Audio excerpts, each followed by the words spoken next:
Question number 31. This question is related to partial fraction. तो यहाँ पे x plus one x plus to है, तो ये हमारा ये लीनियर है, ये लीनियर है।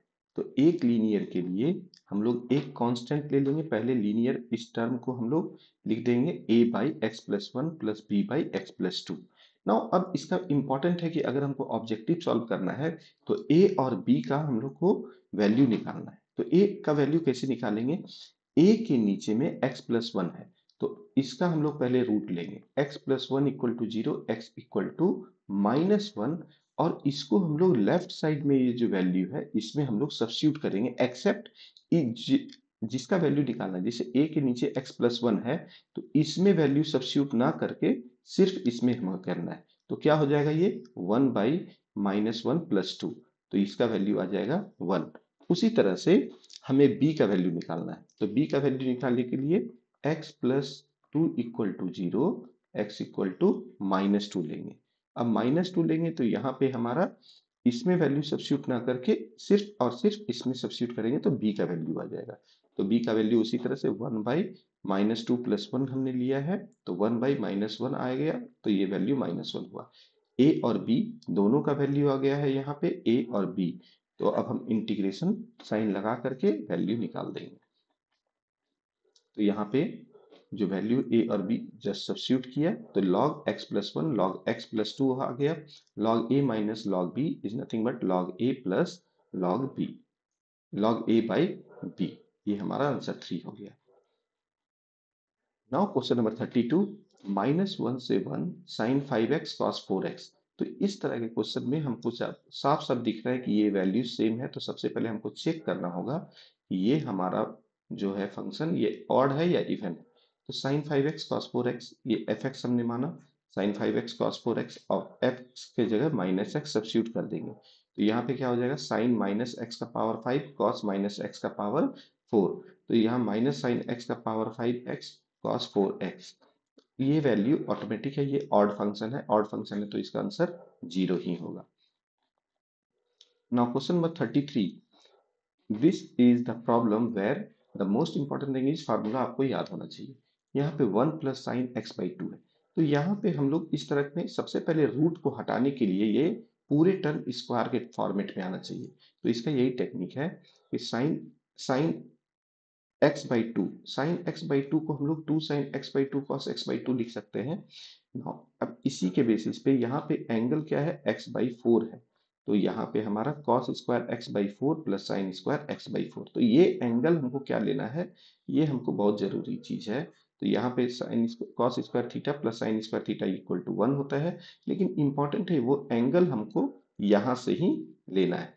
तो ये हो गया हमारा cos x by four plus sine x by four. अब ये स्क्वायर और रूट हट जाएगा, cos x by four plus sine x by four हमारा हो गया। इसको इंटीग्रेट करेंगे, यहाँ cos x by four is nothing but sine x by four, sine का minus cos x by four, ये जीरो से टू पाई।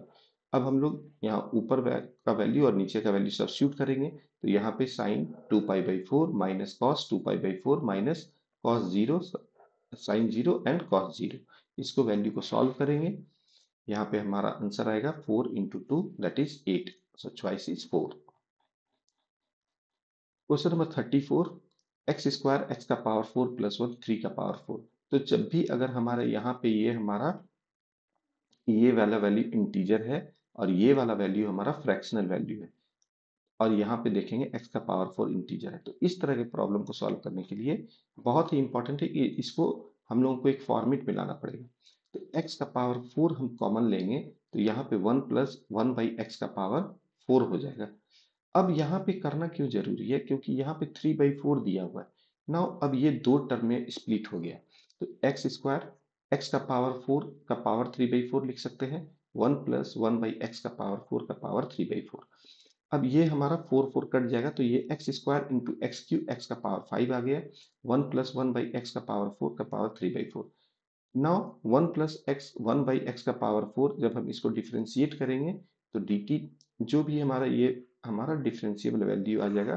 तो डी एक्स बाई एक्स का पावर फाइव ऑलरेडी हमारा यहाँ पे है, इसके बदले में हम लोग minus D T by four लिख सकते हैं।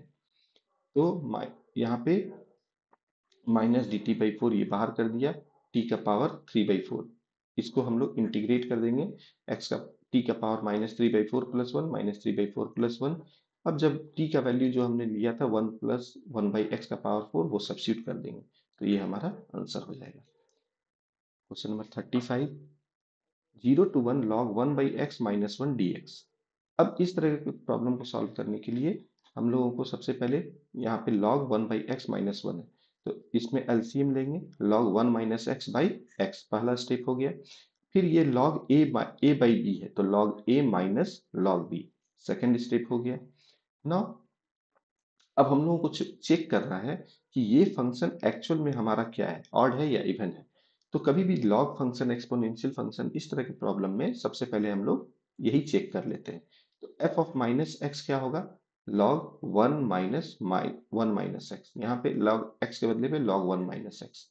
यहाँ पे ये हमारा कट करके log x log 1 - x आ गया, जो फंक्शन था वही सेम फंक्शन आ गया, विद द माइनस साइन बाहर करेंगे तो log 1 - x minus log x, तो minus of f x value आ जाएगा, और माइनस ऑफ एफ एक्स ये ऑड फंक्शन है तो वैल्यू जीरो हो जाएगा।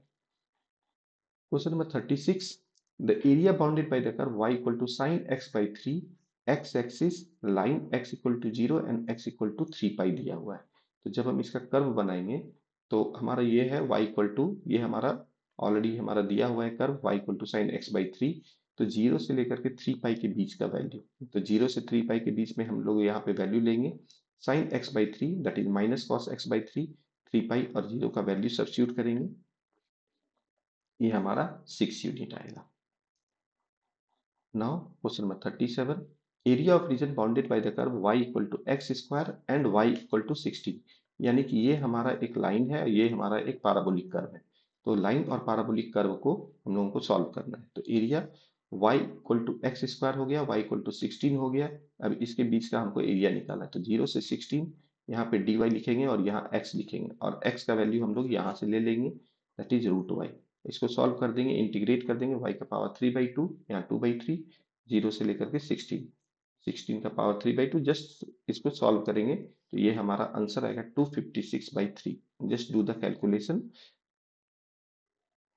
38, general solution of the differential equation dy by dx y 10x plus sec x। ये साफ साफ दिख रहा है कि ये हमारा लीनियर डिफरेंशियल इक्वेशन है। तो यहाँ पे dy by dx y 10x plus sec x, पहले इंटीग्रेटिंग फैक्टर निकाला, e का पावर 10x, e का power log sec x that is nothing but the sec x। Solution क्या हो जाएगा, y into sec x, y into integrating factor, integration of right side में हमारा sec x है, sec x that is sec square x, ये हमारा sec square x का 10x होता है, तो ये हमारा चॉइस नंबर 4 होगा।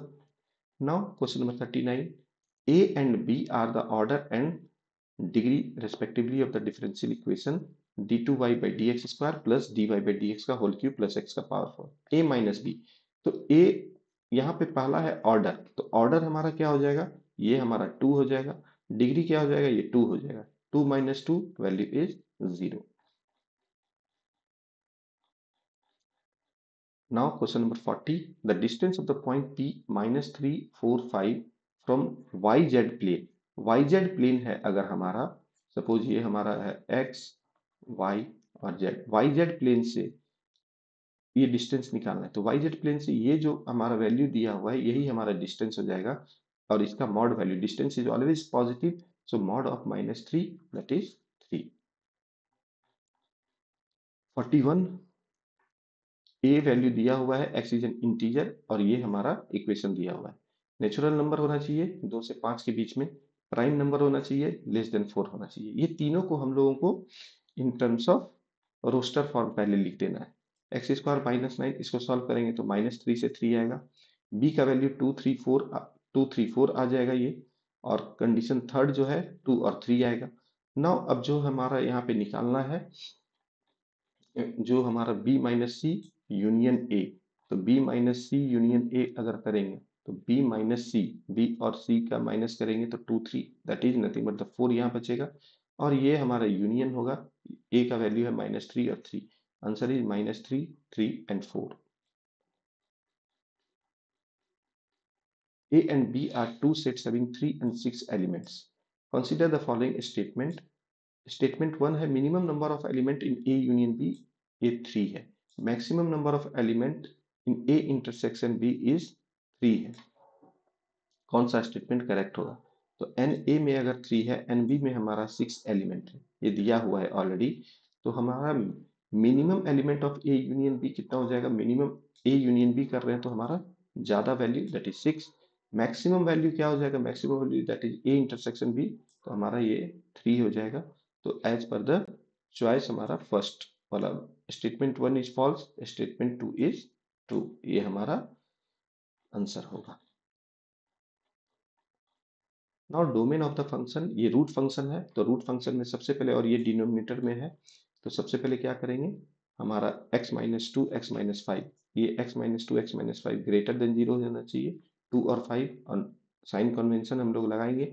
5 से बड़ा वैल्यू अगर हम लोग इसमें डालते हैं तो ये हमारा पॉजिटिव होगा। तो पॉजिटिव होगा तो यहाँ पे पॉजिटिव वैल्यू आया।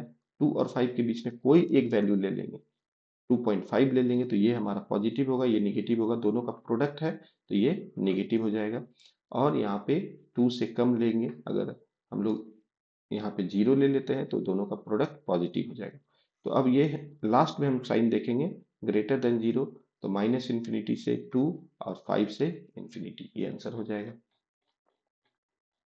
क्वेश्चन नंबर 44, यहाँ पे greatest integer pi square x है माइनस पाई स्क्वायर एक्स है, then which of the following is not true. तो सबसे पहले हम लोगों को ये जो वैल्यू है इसका हम लोग वैल्यू निकालेंगे। साइन पाई 3.14 होता है, तो 3.14 का होल स्क्वायर करेंगे और ग्रेटेस्ट इंटीजर लेंगे तो निश्चित है कि ये 9 और 10 के बीच में वैल्यू आएगा। तो 9, तो इसका मिनिमम वैल्यू क्या हो जाएगा? ग्रेटेस्ट इंटीजर का 9x, तो यहाँ पे 9x लिख दिया। माइनस पाई स्क्वायर में जो हमारा वैल्यू होगा -9 -10 के बीच में होगा, तो ये हमारा मिनिमम वैल्यू 10x हो जाएगा। अब यहाँ पे हमारा fx का वैल्यू आ गया है, f पाई बाई 2 का वैल्यू निकालेंगे तो ये हम लोग आराम से ट्रिग्नोमेट्रिक से निकाल सकते हैं। 1 से ये 1 होगा। f पाई बाई 4 यहाँ पे निकालेंगे तो ये भी हमारा वैल्यू 1/√2 प्लस 1 होगा। f पाई का वैल्यू 0, f 0 का वैल्यू 0, तो जस्ट जो चॉइस है उसके हिसाब से आंसर थर्ड होगा। Which of the following is not correct? Sine 2 pi, sine -2 pi, ये 0 होता है। साइन 4 पाई, साइन 6 पाई, ये भी हमारा 0 होता है। 10 45 और 10 - 315, ये भी हमारा 1 होता है। लेकिन cos 5 पाई एंड cos 4 पाई, ये दोनों का वैल्यू अलग अलग होगा। cos 5 pi cos 900 that is -1 and this value is 1। तो इतना टोटल क्वेश्चन है, इसको प्रैक्टिस करना है। Thank you.